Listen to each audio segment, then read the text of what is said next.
Hello, this is Jeremiah, host and producer of the Stereoactive Movie Club podcast, with a quick note before the show begins. This episode was actually recorded way back in October of 2021. Mia and I had a baby in the fall, and due to that, some health concerns leading up to the birth, and now actually being parents of a lovely little one, we had to unceremoniously put the podcast on hold for a while. We hope you'll bear with us as we work toward getting back on track with the show in the coming weeks and months, though. Now, here's the episode. Come on with the rain, I've a smile on my face. I walk down the lane with a happy refrain, just singing, singing in the rain.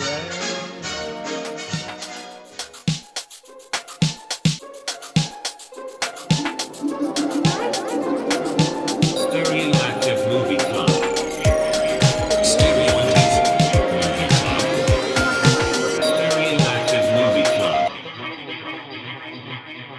Welcome to the Stereoactive Movie Club. My name is Jeremiah, and I'm here with Alicia, Laura, and Steven. Unfortunately, Mia isn't able to join us for this episode. But we are going to be talking about the 1952 film Singin' in the Rain, directed by Gene Kelly and Stanley Donen. Before we go on, though, let's hear from everyone about what movies they've watched since the last time we recorded. Laura? I was revisiting Daniel Craig as James Bond. So I watched Casino Royale, which I thought was great, except for and it's the same exact problem I had when I first watched it. Eva Green's diction is really hard to understand. She's a French actress, and I think it was one of her early American films. And unless you're watching subtitles, she just steps on everything she says. She's beautiful, and the movie is very successful in and of itself. But then I started watching Quantum of Solace, and the next one, I forgot the name. Skyfall was next, I think. Skyfall, and then it was Spectre. Yeah. And I was just like, wow, they suck. And they are very convoluted, and I do think Daniel Craig does a very good job as Bond. But they just miss. I think they have so much potential, but what happened in that first movie doesn't exist in the others. Sort of wink, and I get this where we can argue separately. Whereas I'm a fan of Pierce Brosnan Bond movies because I think that he does wink at it, the misogyny of it all. And I think it set the stage for Daniel Craig in a lot of ways, but some of them, like the writing loses it. So that's a big generalization. Now over to you guys. No, I think Casino Royale is my favorite one. I agree with you that the others don't live up to that. I mean, I can't even go back and watch Quantum of Solace. I just remember it being a train wreck of a movie, and I just have not had any desire to watch it. I liked a lot of Skyfall, but I don't think it reaches the potential it could have had. And I do think The End is one of several movies around that time that for some reason felt like an adult version of Home Alone. It's very weird. Really funny. Yeah, but I still want to see this last Daniel Craig Bond movie. Me too. Yeah. So Laura, did that prevent you from enjoying the movies? Just because you saw a lot of the writing was not that strong? Because sometimes just the performances can help you say like, well, that was all right, given what we have. I think there's is it Spectre where he has sex with Monica Bellucci, the woman his own age, and who it's either that or Skyfall. Skyfall. I think remember. To me that's a statement in of itself where you just love those things, those aspects where it's like, oh, women appropriate.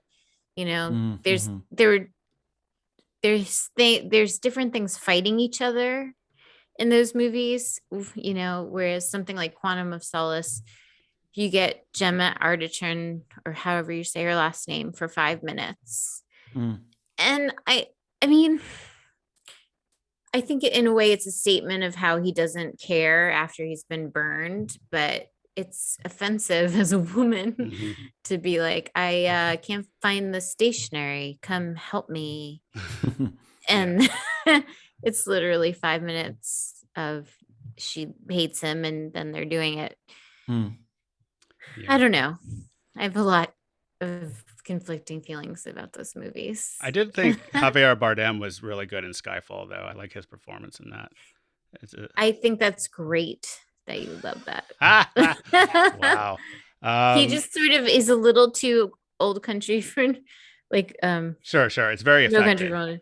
But Yeah, heightened and but I mean, it's a Bond villain, so I don't know. fair. The other thing I'll say, and then let's move on to other movies, is Casino Royale. I've gone back and watched that one relatively recently enough that I think that the Texas Hold'em of it all seems like such a time capsule of a particular time. It's like because Texas Hold'em was so big, and then I think that movie came in at the end of that wave, and then everyone moved on from it pretty fast. And like, Sharif. and still, this movie is out there with that in it. Just sort of does this weird That's a relic. good point. Anyway, so I saw a movie, Godzilla versus Hedorah, from the early 70s. It's like, I don't know, 10, 11 movies into the Godzilla series. They were playing it free for members of the Austin Film Society. So I went to a screening of that a week or two ago, and I guess a couple weeks ago. And I mean, it's not a great movie. It's like one of those kind of kitschy movies, but it was like a movie that by that time, I guess Godzilla was the hero of the movies. And he's fighting this sludge monster that basically is a stand-in for environmental catastrophe. And, you know, I mean, it makes sense. Godzilla himself is like a metaphor for the nuclear age and all that shit. So whatever. But it's a ridiculous movie. If it's ever on, it's worth watching, I guess, but it's not like great or anything.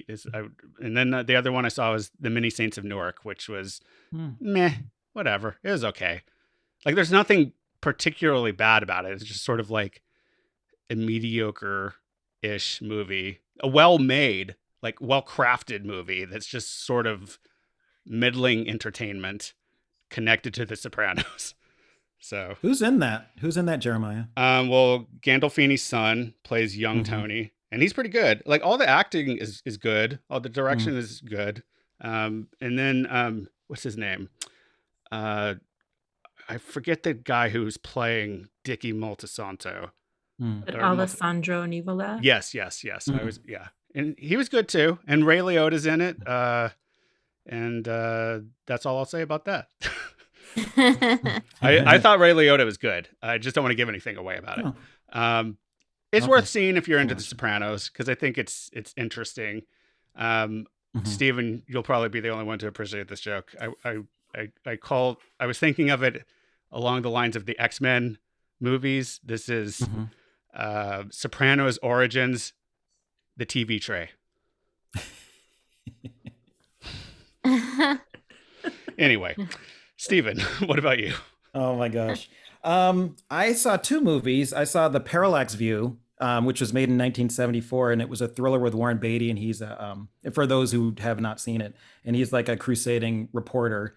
And that, I think it was right after Watergate, or was within that time, so I guess the leading men were more like, they weren't necessarily like cops or anything, but it was a really good movie. It was very paranoid, though. I kind of was very unsettled by that whole movie and how it was kind of laid out, but it was really well acted and really well done. And then the second movie, which was also like one of those recommended movies on Amazon, was 3 Days of the Condor, which was a 1975 movie with Robert Redford and Faye Dunaway, which was excellent. I really, really loved it. I thought it was so good. And I remember that Robert Redford was such a huge star when I was a kid, and you kind of forgot about it until you watched something like that. And it was just really, it was really compelling. And I liked his character. Good movies. Alicia? I watched a couple of movies this time. The first one I'll mention was this movie called Excalibur, which is basically an early 80s Irish British film that's about King Arthur and Camelot and all that. It's very early 80s. Like, it's really, really like hairy and mystical and all that stuff. But it was fun, And then the other one I watched was The Game, the Michael Douglas one from the mid to late 90s. I don't remember exactly what year it came out. But yeah, it's always fun. It's just like a fun, stupid movie. Entertaining. Cool. I really love that. I really loved that movie for some reason. I saw it in the theaters and it really stuck with me for a couple of days after that. I think I just like all the stuff that's come out of it, like that's parodied it in like, I think there was an episode of Stella where they did the game thing, and I don't know, it's found its way into a lot of like comedy stuff that I really enjoy, and so to go back and watch like the original is just fun for me. Interesting. Yeah, I feel like that movie for David Fincher is like his Pinkerton to Weezer's Blue album. Because he had like 7 come out, and then that came out and nobody paid attention to it. Then the critics started to like be like, wait, that movie was actually fucking amazing. And then people started to like it. Yeah, I'm a big David Fincher fan, as everybody probably knows. But yeah, that was one of my favorites. It's fun. So for those who may not have listened to the show before, this is a podcast where usually the 5 of us, this time 4, are discussing movies that have appeared on Sight and Sound Magazine's poll of the greatest movies ever made, which comes out every 10 years. The next poll will be out in 2022, so we're basically using that as our prompt to watch some classic movies ahead of it. And again, this time we're talking about Singin' in the Rain. But before we get into the history and background of the movie, what did each of us know about it going into this viewing? Who had seen it before? And if not, what were you expecting, if anything? And Steven, since you picked this one, can you start us off and also explain why you chose it? First of all, I've never seen it before, and everybody always seemed very shocked that I'd never seen it. So I wanted to see it for those reasons. And then also because most of the movies that are on the list of movies we're seeing are not comedic. They're very dramatic and very well done, but very intense movies. So I wanted to, break it up a little bit and have something that we could all kind of sit back and enjoy and watch. And it's also a comedy, so that's kind of nice. And I've only seen parts of it, as in like the big main performances, like Make 'Em Laugh, I've seen like a dozen times. I think that's it. I think that's why I picked it. And that's all you needed to know, right? Sure. I can't remember the rest. Did you have like any particular expectations for it based on people telling you things about it or anything? I just, since it was one of those classic movies that has been just around, popular culture forever, I just assumed it was going to be a really amazing movie, and that, pretty much anybody who says, if you like musicals, you'll love this movie. And that's all I really knew about it. Mm-hmm. Okay. And Laura, how about you? I had seen it when I was a kid, and I was dreading this episode actually, because I could sense from everyone's fervor that they loved it, and I was afraid that I was going to rewatch it and be Wait, don't tell us what you thought of it this time. That's next. It was afraid. I'm just saying my fear. Gotcha. Leave some suspense. Yeah, exactly. And Alicia, how about you?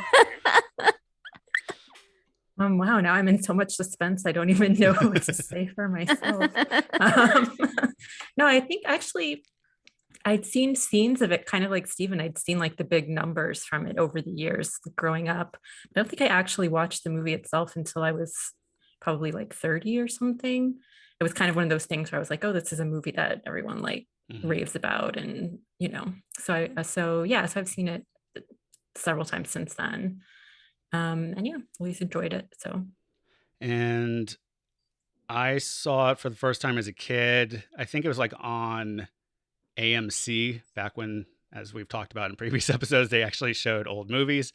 And I think my mom wanted to watch it, and so I watched it and really liked it a lot. And I knew it was something she really liked, so I was interested in why she did. And I have like fond memories of watching it with her. And then I've definitely seen it more over the years. I think I might have even had it on DVD at one point when I still owned a lot of DVDs. But then I hadn't seen it for quite a while. And last summer, Mia had not seen it, and we decided to watch it. And she it was a great experience because she had never seen it. And it's like rare that you get to watch someone watch something and realize that they're seeing one of the best things of that genre. And she was just like, she loved the movie. That seemed to be her reaction afterwards. She said that as much. She'd probably be saying that if she was on the episode this time. And it was just like real joy to watch it with her and have that experience that I'd sort of had with my mom, I guess, of like, coming to see this thing that I knew she really liked, and she knew I really liked this too. And so that was cool. And I think she thinks it's one of the better movies she's seen in her life too, if I remember correctly. Anyway, let's go ahead and take a break. We'll be back in a moment.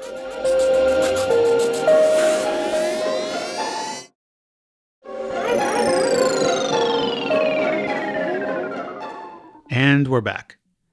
So, as I've often done on the show, I'm going to read from an entry in the Ultimate Encyclopedia of the Movies, which I got when I was in high school and first getting into movies. As always, the parts that may be more subjective aren't from me personally, but perhaps we can delve into those things as we get into our group discussion. An all-time favorite comic musical, arguably the best MGM ever made, and also one of the funniest films to deal with the evolution from silent movies to talkies, Singin' in the Rain is directed at a dazzling pace by Gene Kelly and Stanley Donen, appropriate to the era of its story, the Roaring Twenties. The story was created by screenwriters Adolph and Betty Comden to showcase the best numbers from MGM musicals. The discovery that many of them came from this period in movie history gave them their framework. Kelly always maintained that every dance should tell a tale, which it certainly does in this, most demonstrably with the title song, first heard in Hollywood Review of 1929.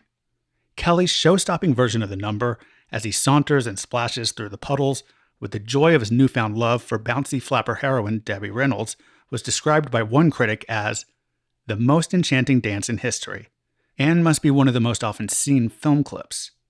Other musical highlights include Donald O'Connor's spoof on the voice coaches, much in demand at this time, Moses Supposes, and his energetic vaudeville-style dance, Make 'Em Laugh, plus one of Kelly's inventive climactic ballets with Sid Charisse and her crazy 25-foot veil, a sequence which took a month to rehearse, 2 weeks to shoot, and cost about a fifth of the overall budget, and was money well spent. All this, plus Gene Hagen's high comedy performance as Kelly's silent screen co-star, whose squeaky voice spells curtains for her career. Again, that was an entry in the Ultimate Encyclopedia of the Movies. Singin' in the Rain was a product of MGM's so-called Freed unit, named for the person who headed it, Arthur Freed.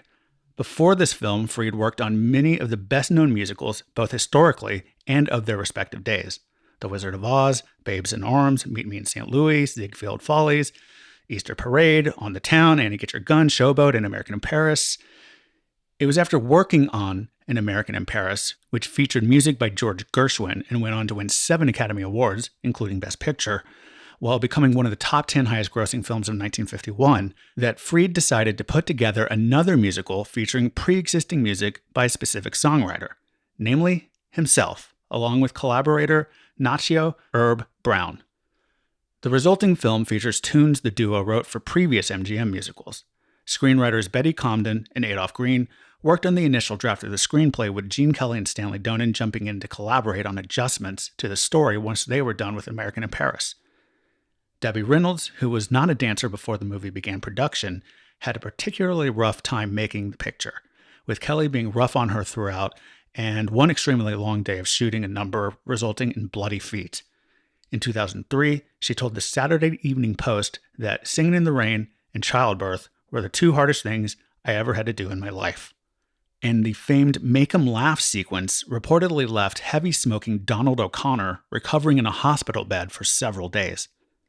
The film was considered only a modest hit at the time it was released, though it did receive strong reviews from many of the major critics of the day, and it did rank as the 10th highest-grossing film of 1952. It was nominated for 2 Oscars, Best Supporting Actress, Gene Hagen, and Best Scoring of a Musical Picture, but it won neither.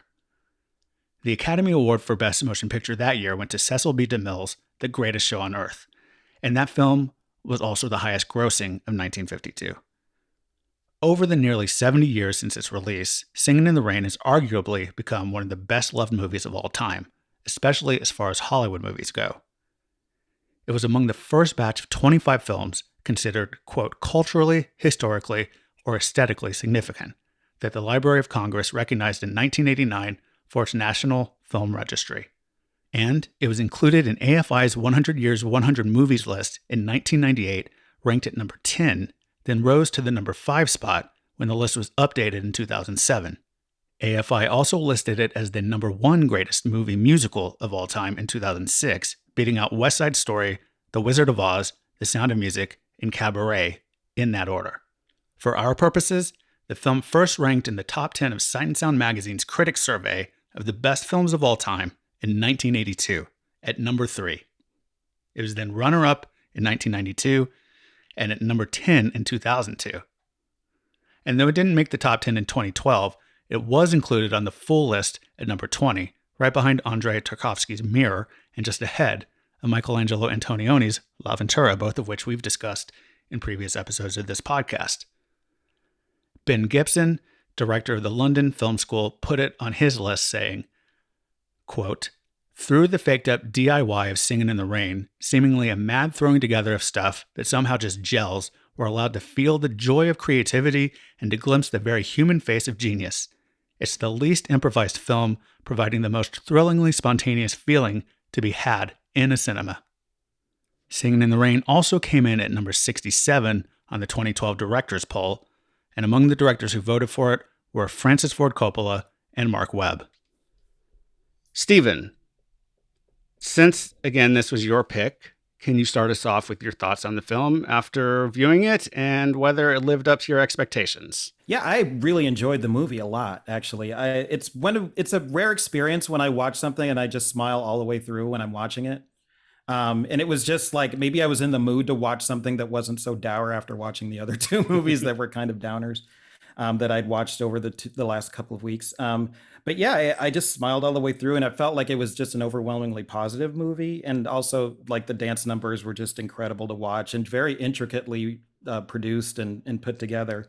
And even the negative things in the movie kind of had a humorous tone to them. So, like, it kind of went down a little easy when, negative things were happening. Even the chat that the Don had with Kathy in the car, even though it was just sort of like, was he a stalker? Was he going to do something to her? It still was kind of done in a kind of a smile and a nod to the audience. And then seeing it the second time, because I actually watched it again, because I felt like, is there any themes to this movie at all? Other than you're just watching it and just enjoying like the performances. But, it is actually a little bit more subversive than I had given it credit for when I first had seen it, just because, you think about the Hollywood machine and like how the perceptions are of people that when you see them and they're famous, but they're not really that way. And then, there's other people in the movie that, they don't necessarily respect what you do, but they don't understand what you're really going through. And, the fact that he had to come up with stories that kind of fit the narrative of what Hollywood was. And then the fake relationship that he had with his leading lady. It was just kind of, you saw a lot of people's insecurities, and you just saw a lot of, just different things that you would expect from such a comedic, fun movie. So I really enjoyed it on a lot of different levels. I just really liked it. Great. And Laura? I smiled through the first hour, 100%. I was into it. I really enjoyed a lot of it. I remembered so much that I loved. But then it started to, it was a little bit of a slog into it.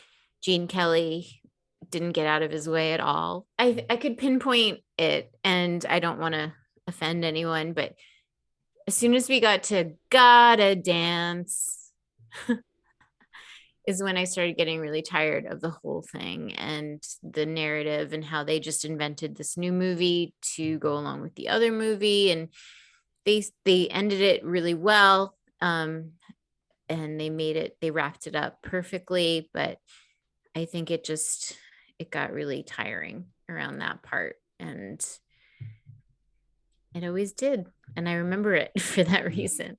But I mean, there's so many amazing scenes and moments to it. It's a great movie, and I understand why people loved it then and love it now. It's 100% pure escapism, and there's something to be said for that. Whereas it also launched so many other movies like The Artist or, films that I've mentioned here before. Yeah, that said, it gets really kind of, tough for me those last 40 minutes. Right. So the whole Broadway melody sequence was Yeah, where you it started is. to check out.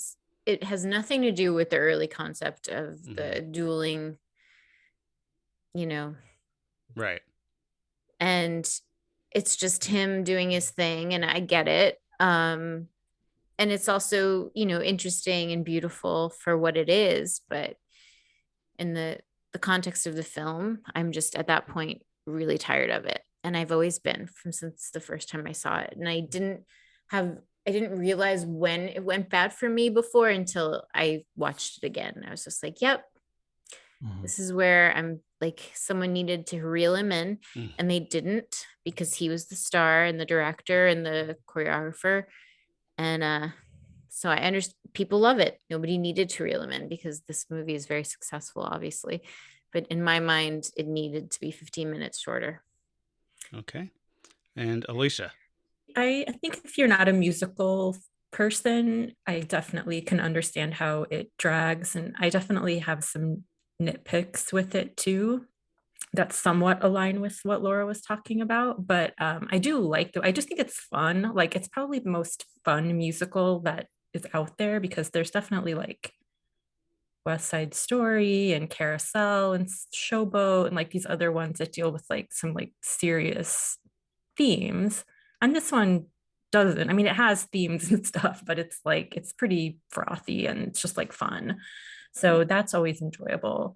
But I do agree, like, yeah, I do get a little bored during some of the like longer musical sequences, including Gotta Dance, especially because the songs don't have that much to do with the actual plot or moving the plot forward. The construction, the way the movie was created, I think hinders it in that regard. But I do think it's just fun. Like, it's just fun overall, like you don't really need to watch it all unless you're really like invested in finding out what happens. You can just turn it on and like enjoy it for as long as you need to. Right. So I like that about it. Yeah. I mean, I love this movie. I have, I guess, since I first saw it. I'm like Laura, I smile through it, but I smile to the end. I don't really lose it with 40 minutes to go. I like this sequence, the Broadway melody sequence. I do think it's interesting, though, that we're watching this pretty soon after we talked about 8.5, another movie about making movies. And I think I said in that one that I remembered like Siskel and Ebert maybe talking about how the movies that are being made in movies about making movies usually seem like they would suck if you actually ever saw them. And I think there's a case to be made that would be what would happen here, even though in the world of the movie, it's obviously a hit or going to be a hit. Like, it's a successful premiere and all that. But yeah, I agree with you, Laura, that like that the Broadway melody sequence, I can't fathom how it connects to the dueling cavalier thing that they're trying to save. I can't, but I also like just don't give a shit, because I'm just like within watching the movie, all of it makes a certain amount of sense, or I think they do just enough setting of the table each time they're queuing up a musical number to invest me into it, and then I can travel along with it, then come back out and re-engage with the overarching story. And I think that they're so visually fantastic, all of the sequences, pretty much the musical sequences, that they kind of transcend just like normal storytelling. It's like more almost like pure cinema. And especially I think the Broadway melody sequence, which like is kind of mind blowing to watch and kind of think of the logistics about how they pull off that whole thing, which is, I don't know how long that sequence is, but it's just, I don't understand what it's doing in this broader story, but like, I love watching it anyway. And yeah, but anyway, I love this movie. Always have, always will. Alicia, you got something to say? I just wanted to say, in regards to the Broadway melody thing, I also like think it doesn't really connect, but I do think that a case could be made that the movie itself is about like musical entertainment. And so Mm-hmm. that sequence does sort of take you through musical Right. theater up to that point. Yeah, and I think I think it was while Steven was talking earlier, I'd never thought about the meta element of this movie of, like it's a movie about them trying to fix the movie by coming up with new parts to fill in the blanks, and that was how this movie was written too. I just kind Mhm. of never really Mm-hmm. thought about that super directly. So I don't know if that was purposeful on their part of being like, hey, we have to do this thing, so let's write it into the movie in a different way.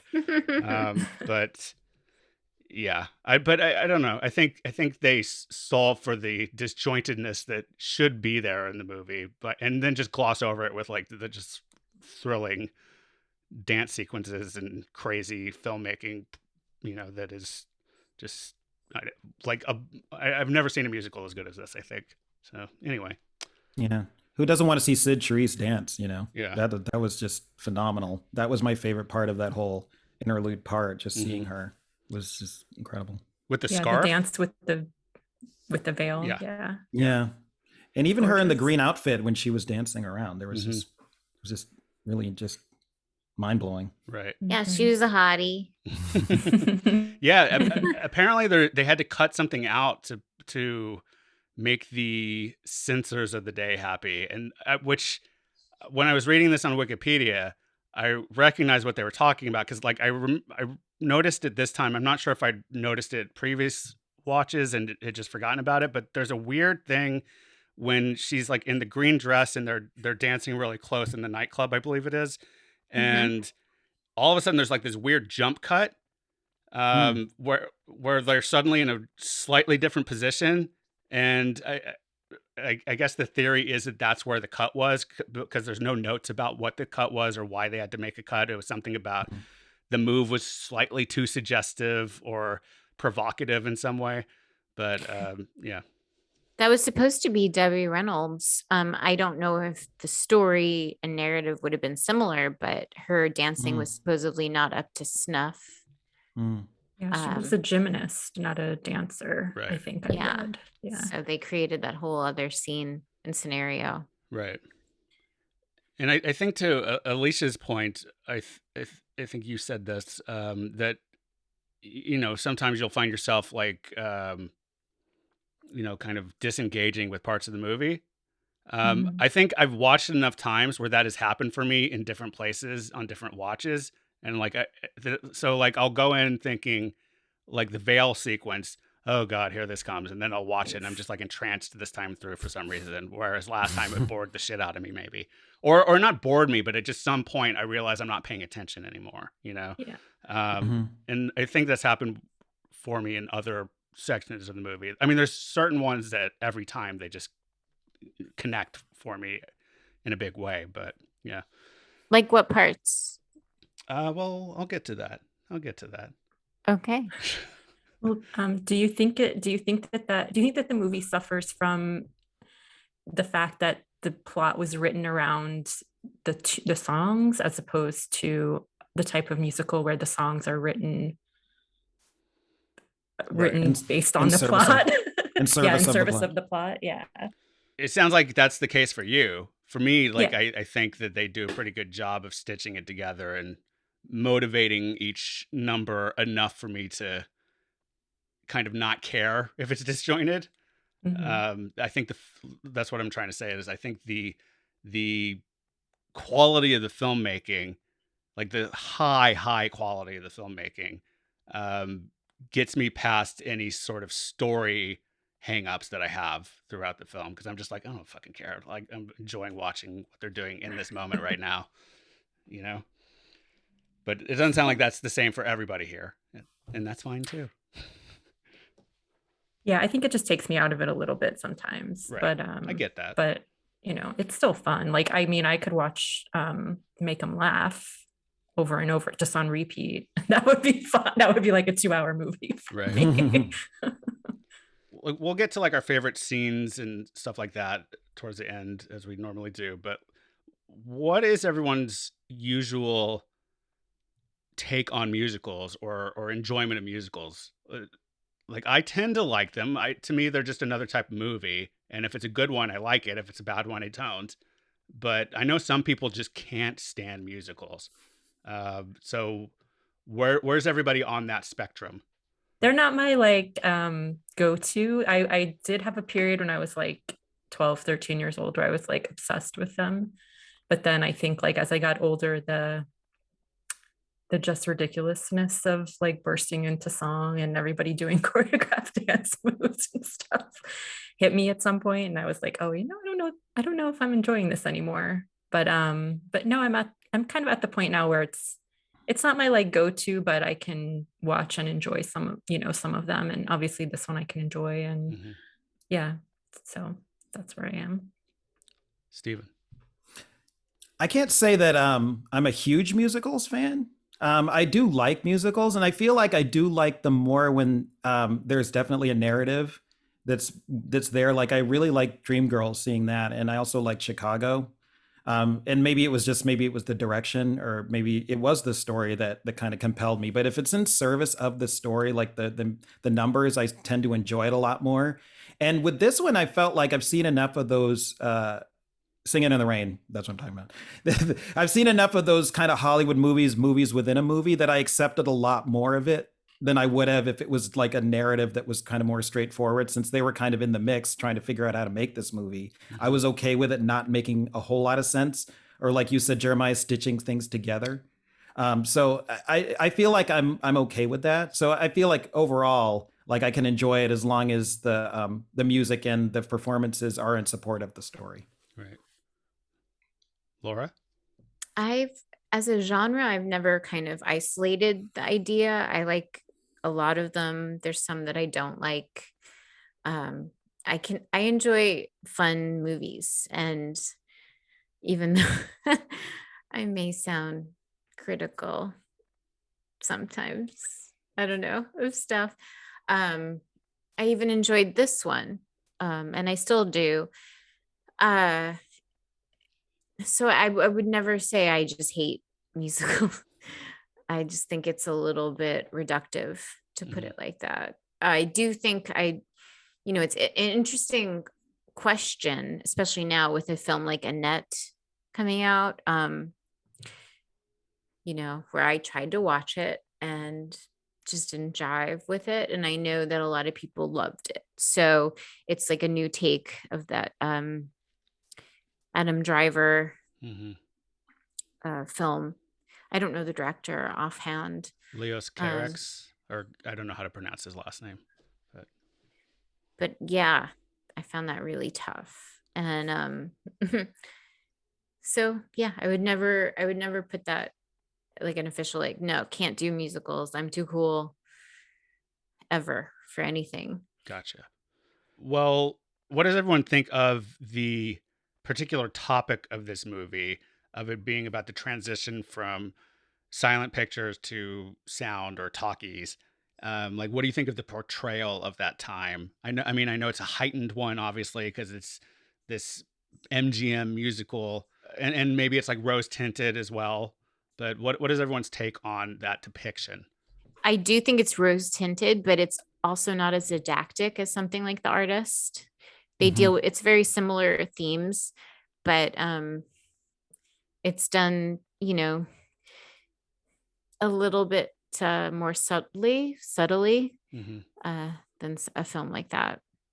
I find it a really interesting time period, and like I really enjoy learning about that time in Hollywood, and I find it interesting that besides movies switching from silent to sound, you also sort of have the Great Depression coming like right on the heels of it. So it's just like a lot of things changed in Hollywood in that sort of late 20s, early 30s era.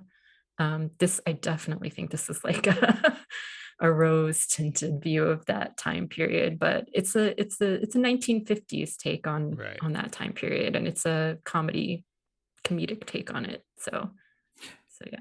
Yeah. like what you said is true. It's just it just made me think of that part where Kathy was in the car with him and saying that he wasn't like a real actor because he was acting in like Hollywood movies, which were silent, and being on the stage is where it is because you can hear people and there's more emotion that's there. But it was done in such kind of a funny way, but there was a really like biting kind of criticism that went along with that. So The it was just kind shadow. of, yeah, you're a shadow, which is kind of a horrible thing to say, but he kind of like called her like Ethel Barrymore and like joked it off and stuff like that. But still, it was pretty biting, I thought. So I think that is true about the time period, and that like just having it so it's like rose tinted through a lens where it's just like, oh, this is the 50s now, but you know, you see it and it's just not as serious as it really was at that point.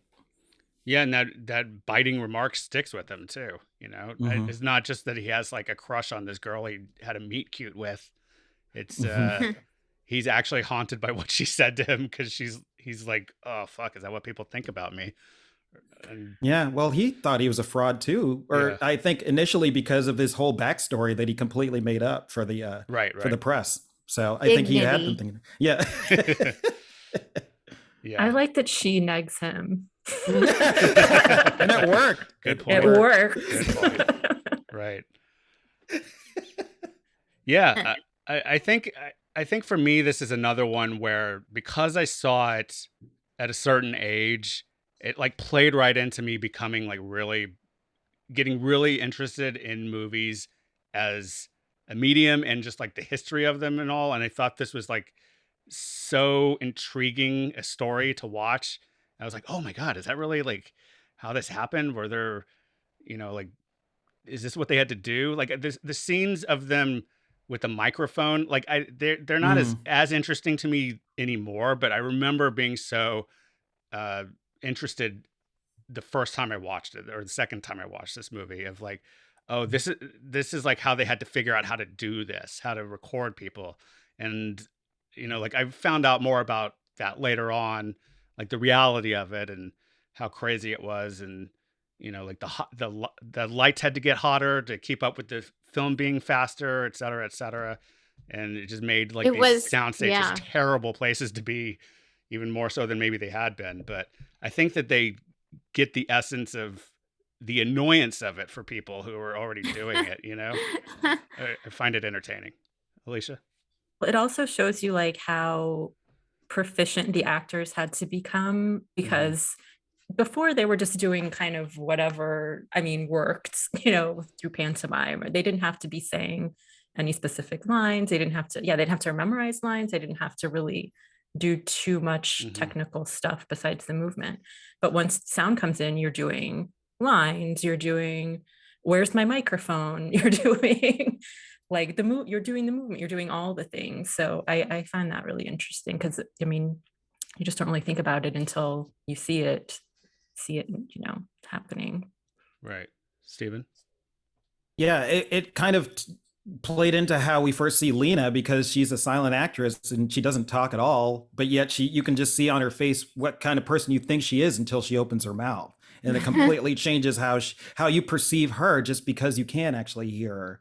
And I also was thinking about the part where, they're having that argument, even though they were pretending like they were in love when they were shooting the movie, and he's saying like all these mean things to her, even though he's kissing her hand. And it's just like, it probably made the audience think like, oh yeah, they could have been talking about anything in those silent movies when I used to see them. Right. You just had no idea. So I think my favorite line was "You boa constrictor." Yeah. They have good Want to digs. break all your bones. It got pretty violent. And yet we all laughed at it. It's It was just a great. testament to the movie. Yeah, I mean, on that point with Lena, I think it would be so easy to screw up her being the villain, and like there's no reason to have any sympathy for her. I mean, there's a little bit, but like I think they do a good job of setting it up in the story that she's an asshole, and she like doesn't deserve to get ahead in this new medium. Or something.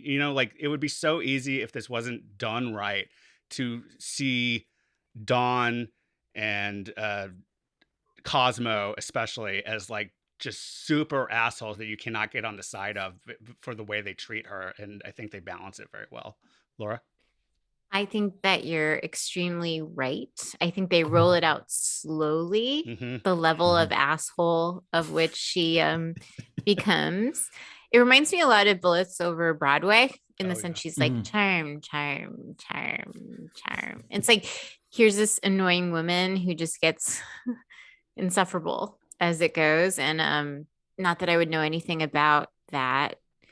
No, I I think she's brilliant in this film. Like Yeah. she's so great. I love her. And I love how it's just you can't apologize for it. There's no excusing the behavior at the end. And that's when she gets right at that moment, she gets her comeuppance. And it's really, that's so smart how they pulled that off. Mm-hmm. Alicia? One of the bigger themes of the movie is that whole fantasy versus reality thing. And Lena is all about the fantasy of silent film. You know, she's beautiful, she's glamorous, like you think like she's the star. But then the reality is that she actually doesn't have any talent.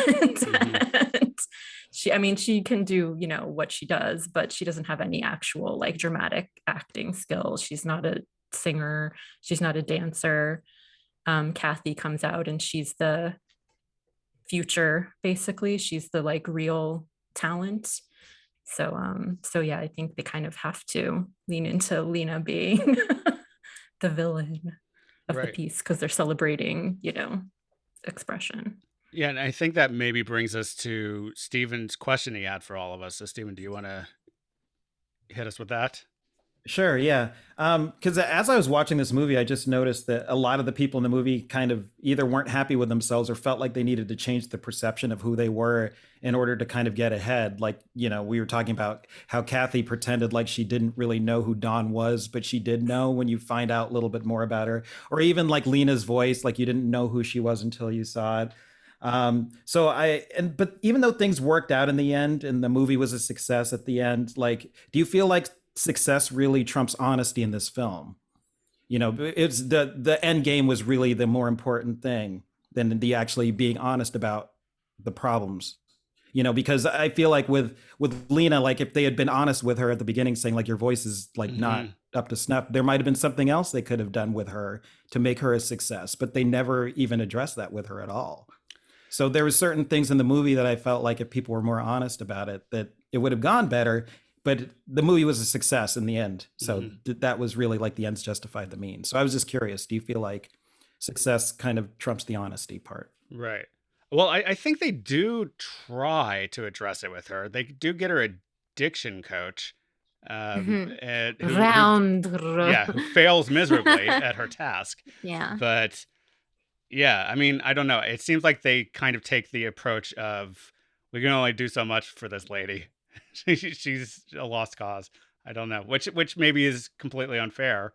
Yeah, it's an interesting question. Does anybody have an answer for Stephen? I think the context of this film, it's success trumps honesty. But in the context of the film, the good guys win, quote unquote. Good guys. Because I don't know. I mean, Gene Kelly's kind of, you know, there's a lot of moments where I feel like he's just insufferable and annoying, you know, his little act in the car and, you know, the fact that I know we're all supposed to just love. And I'm probably, if this is blasphemous, but there are moments where he's just really annoying and he doesn't get out of his own way. And I know that the concept of the film and it's a successful film and what it's trying to get over, but yeah, he's not like I think a straight up guy throughout at all. Alicia? I think that they kind of go hand in hand in the end. Like the only way the movie really ends up becoming a success is when they stop trying to be something that they're not, and they make it into something that they're actually good at. Don has to kind of give up his whole dignity, you know, I'm a dignified, classically trained, blah, blah, blah, and has to embrace the fact that he was like a vaudeville dancer, you know, musical person, and that's what he's good at. And in the end, Lena has to um, I guess, unwillingly be forced to drop her act. But yeah, they're forced to like find a way to be honest in this new medium. And because otherwise the performances are like, obviously Lena's performance is completely inauthentic. Like that's not an honest performance. So I think that, yeah, I think that they only can achieve success through being honest in the end, which, yeah, it's like, I do think in general in life, success probably almost always trumps honesty. but sometimes you can get success through honesty. So I think that's kind of what's going on here. And that's definitely like the big question of the whole movie, is like trying to find a way to to be successful. Right. So Yeah, I feel like Don was just a deeply insecure person. And like you said, go with the skills that you know how to do. And he, fully embraced his vaudeville, background. And then he was a success. Or, but with everything else that was going on in the movie, you just start to wonder, like, how many other people are very insecure about themselves. And that's why they kind of put that forward instead of just kind of going with it. But of course, that insecurity started with the talkies happening. When everybody could hear you, then all of a sudden everything changed. Right. Well, that whole silent film world, I mean, a lot of those actors and actresses were famous because of their like persona. It had nothing to do with like who they actually were or where they were actually from or anything. So I do think it's kind of cool that they sort of reflected that in his story. And yeah, I think anybody that goes to Hollywood and wants to become like an actor, has some sort of like insecurity, and it has some sort of need for like external validation. I don't mean that in a bad way. I think it's great. I love all actors. And I do acting myself. So like, I was going to say, it's there for me too. Look in the mirror, Alicia. Yeah, totally. You're right. Look in the mirror. So but yeah, I think it's interesting. It's an interesting thing with him to see that. Yeah, I agree with what you said before, Alicia, that I think this movie ties success to honesty. So I think as far as your question goes, Stephen, does success trump honesty? I think they're successful through being honest. So I don't think it's a matter of it being trumped. I think it's like they have to be together. They have to be, one leads to the other. So it's not like one versus the other, I guess, is how the movie portrays it, or in the end. I guess the conflict of the movie or the suspense of the movie is, will that be how it ends up? But yeah, I think ultimately it answers that you have to be honest to be successful in the world of this film, which is probably horseshit in, as far as reality goes, but that's a whole other conversation about Hollywood and PR and that's a movie. Cut a dance. Yeah. So what was your favorite scene, moment, or element of the movie? Laura, do you want to start us off? I mean, Donald O'Connor he's so good. He's just so good. Yeah. I mean, everyone's great. And I know Gene Kelly's amazing, but make him laugh is, I rewound that part a few times. Yeah. Because it was something special. And I would watch it now just to rewatch it. It's really fun. Yeah. So yeah, that's my favorite. Fair enough. Alicia, how about you?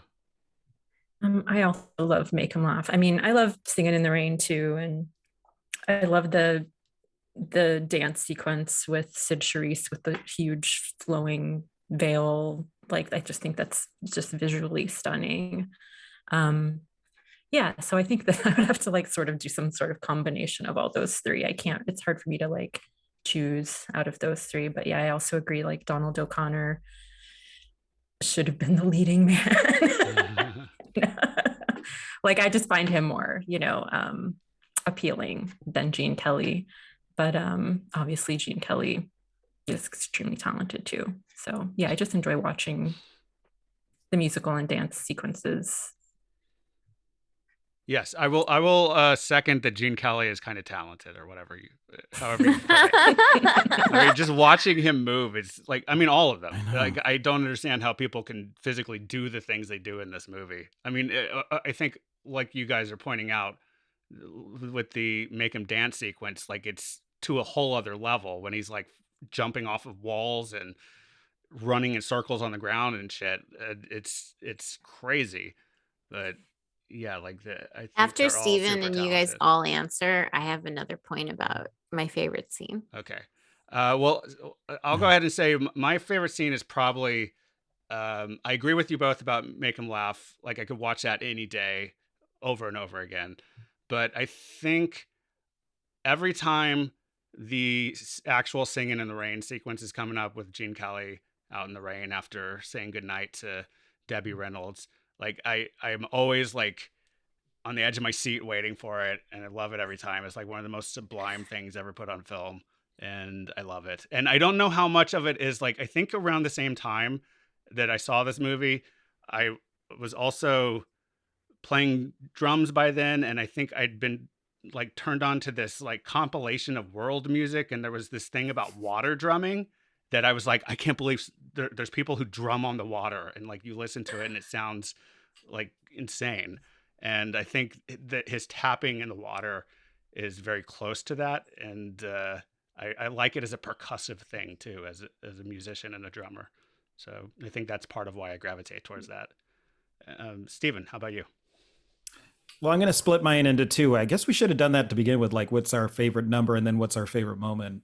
But my favorite moment in the movie actually was when they were watching the movie back the first time when the audio was really terrible, because I'd worked in TV for years. And so it's just like, yeah, of course you're going to have these problems. So when you watch it, you're just like, oh, it's amazing. And the audience's reactions to it were just hilarious to me. Yeah. And then at the end, you know, Lena's like, I liked it, which was just like, it was just great. But my favorite number actually was Moses Supposes, even though that was the one that I hadn't seen before. So maybe that kind of colored my judgment this time around. And that was just so incredible. Like you, Jeremiah, just watching both of them dance and do that and sing, and like all the physical movements were just like, they're on a whole other level when you watch that. It was so incredible to watch and fun. And I like the tongue twisters, and the dialogue was just great.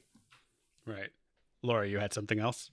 Well, I did want to mention Moses Supposes because it was so amazing to watch them play off each other.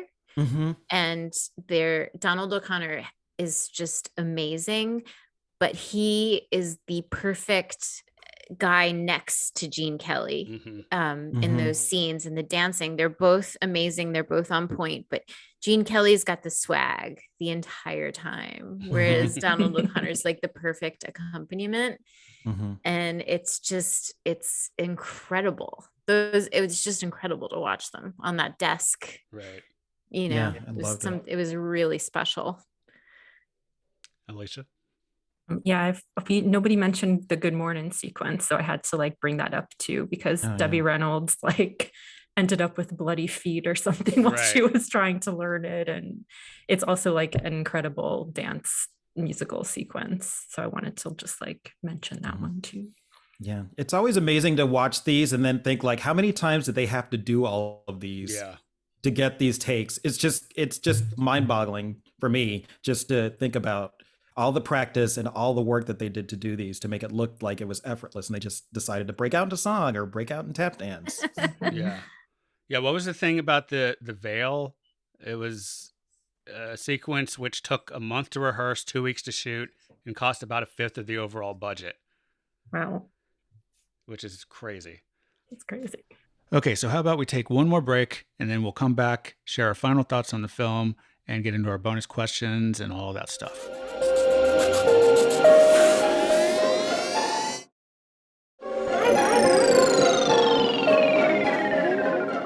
And we're back. Has the movie, as far as you're concerned, stood the test of time, or do you think it resonates today? Is the other way to phrase that? Steven, how about you?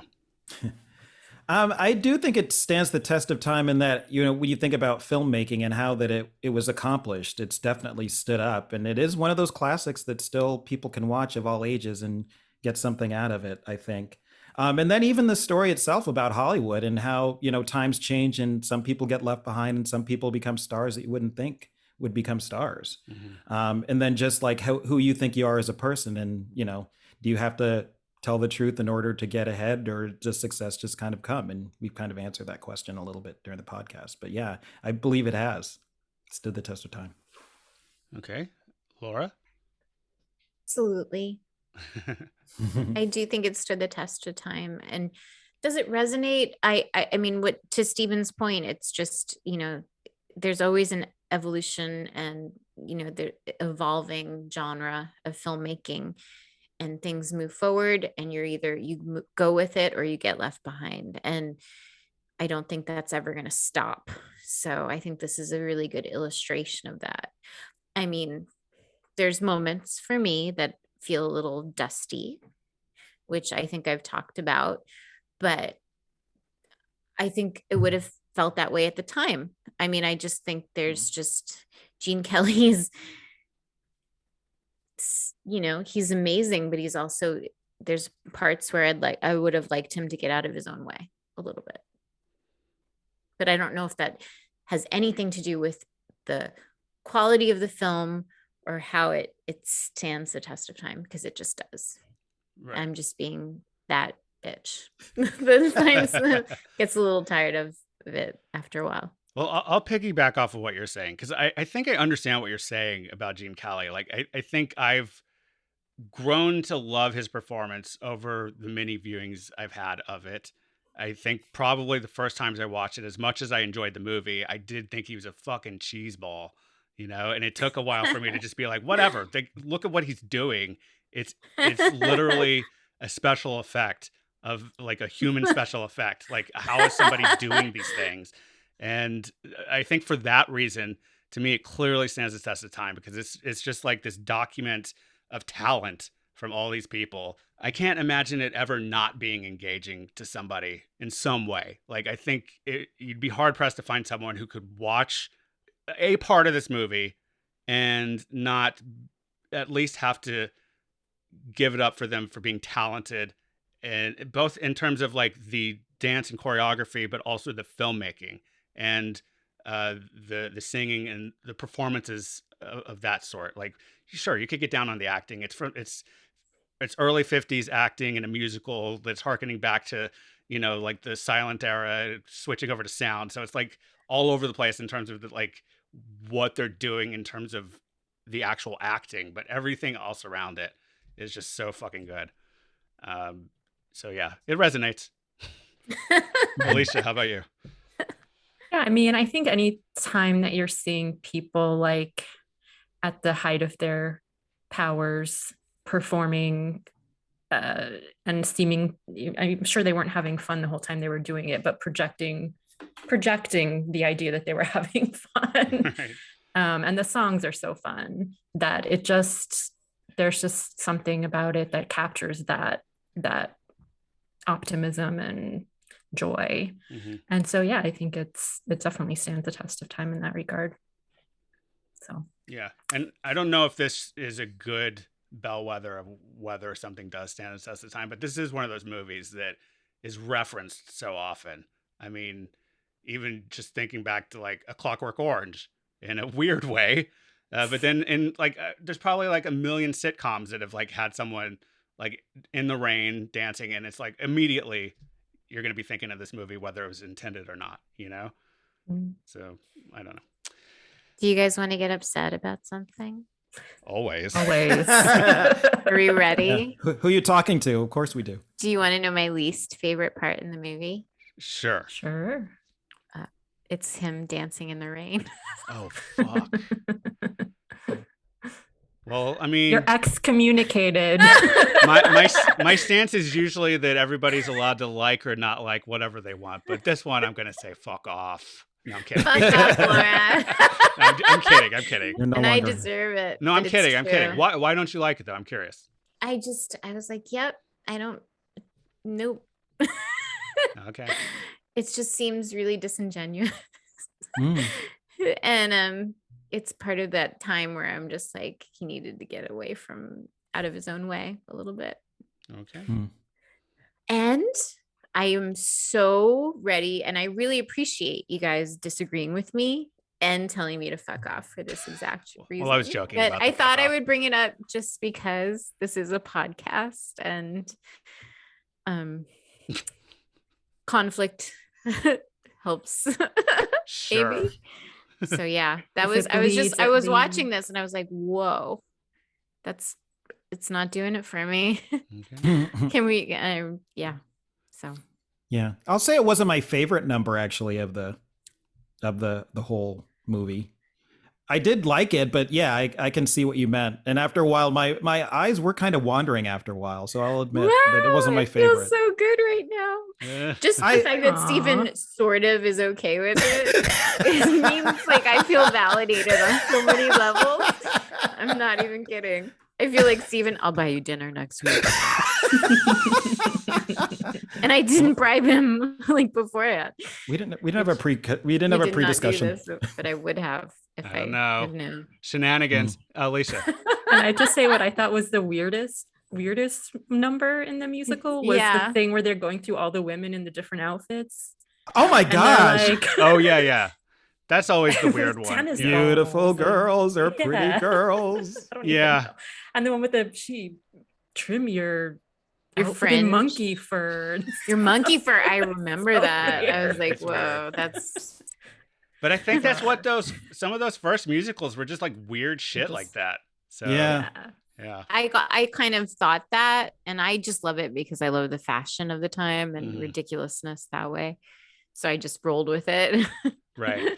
I mean, I I'm agree ass- with that. I I'm totally assuming- understand your point, Alicia. I'm assuming that people watching Singing in the Rain in 1952 probably knew that song.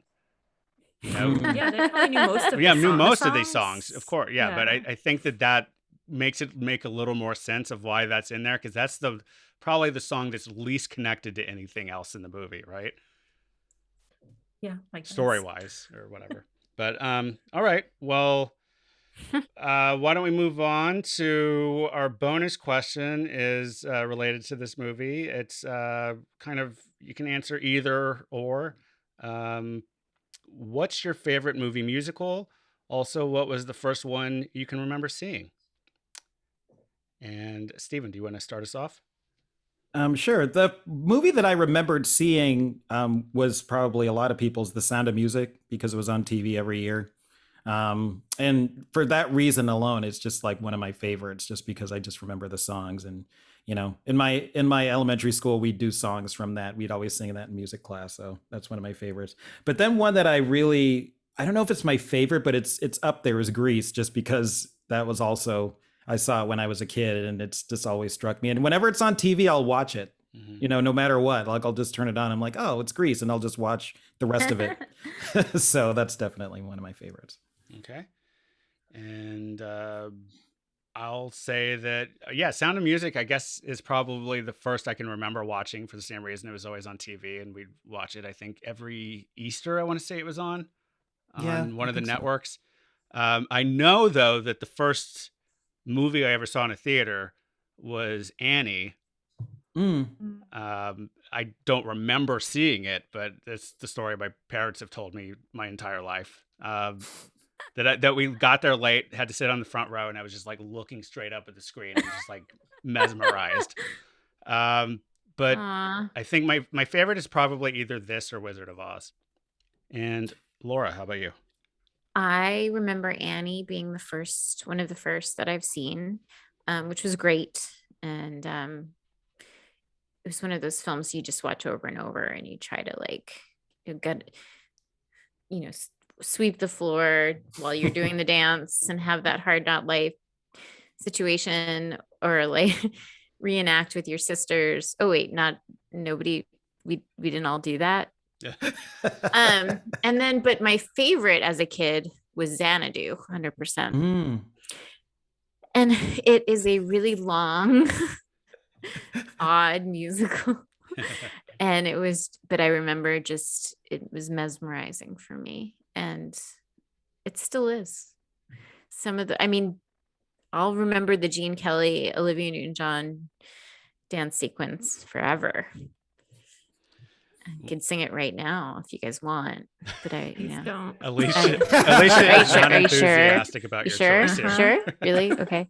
Just, hey, hit me up, guys. Alicia heard interested. Xana and she was Wanna- already shaking her head before you said two. Yeah. So yeah. Yeah. Not sure, yeah. But Alicia, what is your answer or answers for this? Well, I think Sound of Music, when you mentioned it, Stephen, I think Sound of Music probably is the first movie musical that I saw. Because I couldn't remember. I was really racking my brains and I was thinking it must have been West Side Story because I was like super obsessed with West Side Story. And I think that probably is my favorite musical of all time. Like I used to make my friends, I was an only child, so I didn't have sisters, but I had female friends that lived on the same street with me. And I was the oldest and I would boss everyone around. Aw. And what we had to do was reenact West Side Story pretty much every day after school for like Gosh. months on end. Wow. Yeah. So, but then I also went through like a big Grease phase too, where I used to watch Goonies and Grease. I had them on the same video tape and I used to watch them like every day after school. So yeah. It's our time. It's our Yeah. time right here. Yeah. Those are good movies to rewatch. Yeah. Every day. West Side Story is one of the few record soundtracks that we had when I was growing up. So we listened to that soundtrack a lot. We I actually tried bought it, I think. we tried to rewatch West Side Story like within the last couple of years and had to turn it off because we were just both like, I can't fucking watch this.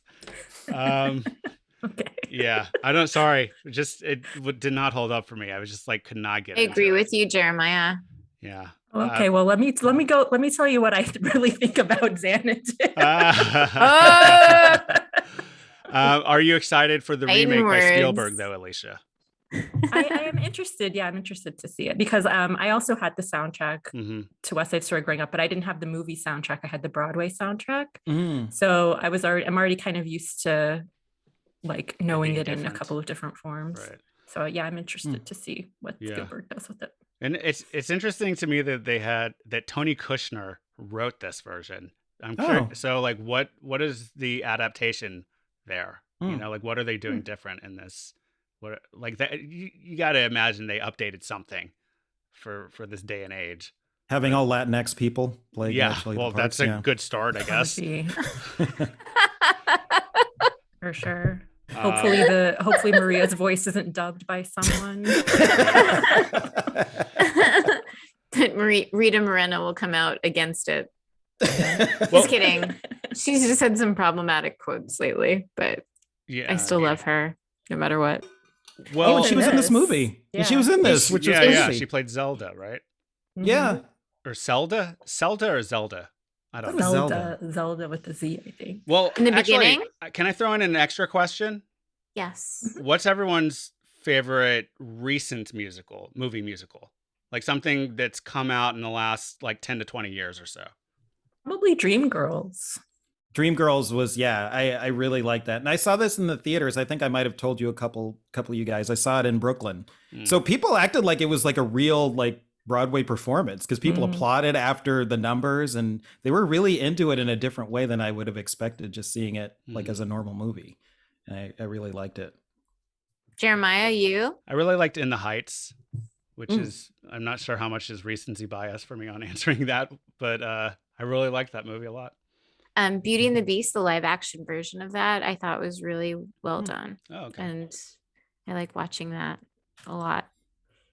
Great. I forget about the Disney musicals. I might have seen like a Disney musical very early I should on. probably forget about them, but instead.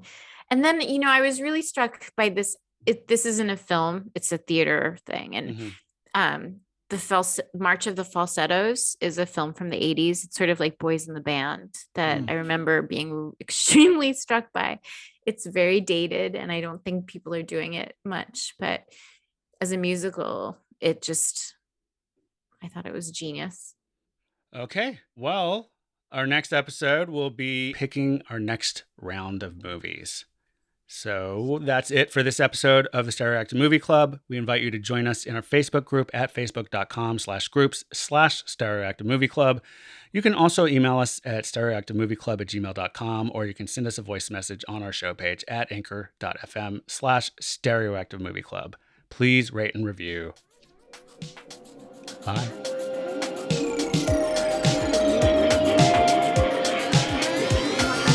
Stereoactive Movie Club.